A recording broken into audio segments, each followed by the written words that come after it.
There may come a moment in your life, quiet, unexpected, when you notice the phone doesn't ring like it used to. The invitation's slow. Familiar voices seem farther away. The warmth of sharing something wrong? Why do I feel so isolated?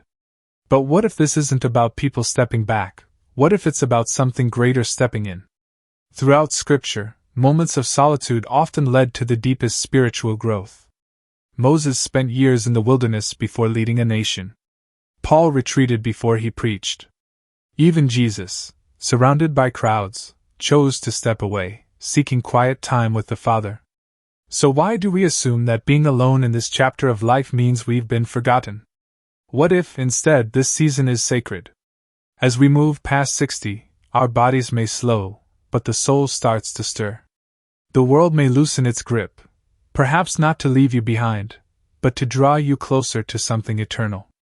In Psalm 73 verse 25, the writer says, "Whom have I in heaven but you? And earth has nothing I desire besides you."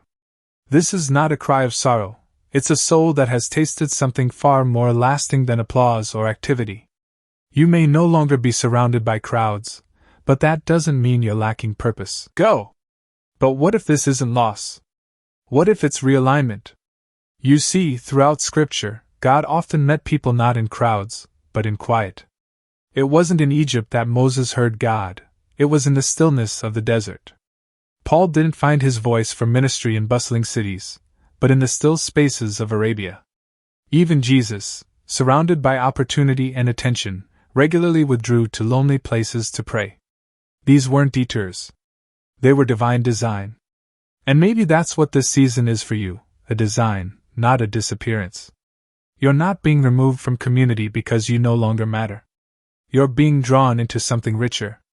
The culture we live in often equates worth with being busy, social, and visible. But God's measurement has always been different. He values the heart, not the highlight reel.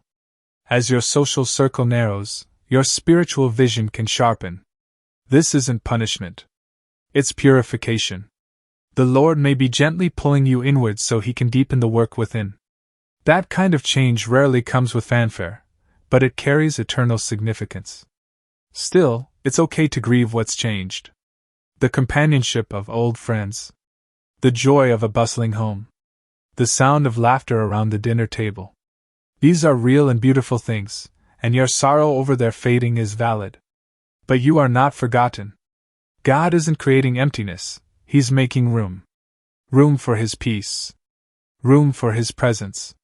Room for a new kind of purpose, one that doesn't require titles or invitations to feel meaningful.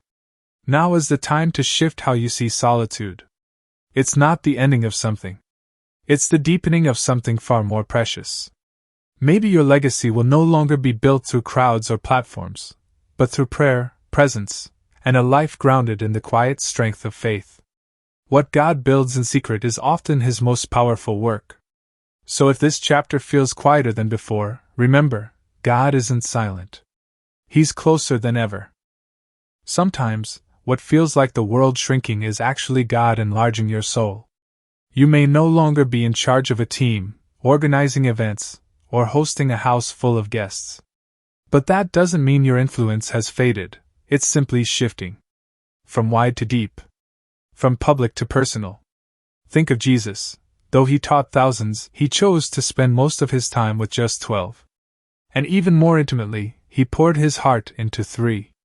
That wasn't limitation, it was intention. Likewise, in this season, your purpose may look different, but it's no less powerful. You don't need a title to teach. You don't need a platform to make an impact. You just need to be present, fully and faithfully, with whoever God places in front of you.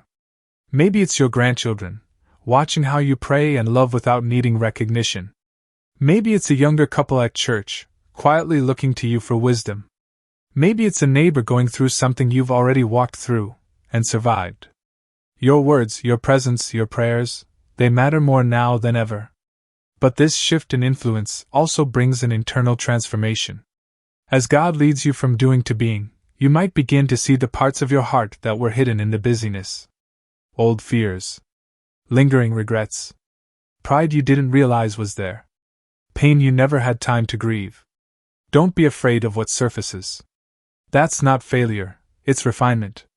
God is doing a gentle but powerful work within you, like a goldsmith purifying metal through fire. It may feel uncomfortable, but it's sacred. He's not finished with you. In fact, this quiet season might be the most important chapter of all. Your prayers grow deeper, not rushed. Scripture becomes more than a routine, it becomes your anchor. Worship finds its way into the mundane moments, quiet afternoons, early mornings, whispered thank yous. This is the slow, holy work of becoming more like Christ.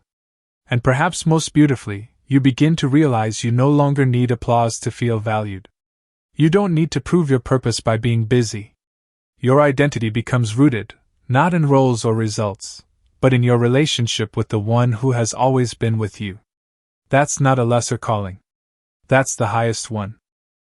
As you step further into this sacred chapter of life, it becomes clear, you are not winding down, you are being completed. The silence? It's not empty. It's holy. The slower pace?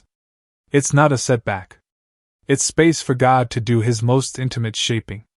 In your earlier years, life was often full of doing, raising families, building careers, serving others. And while all of that was meaningful, now God invites you into something even deeper, becoming. Becoming still enough to hear Him.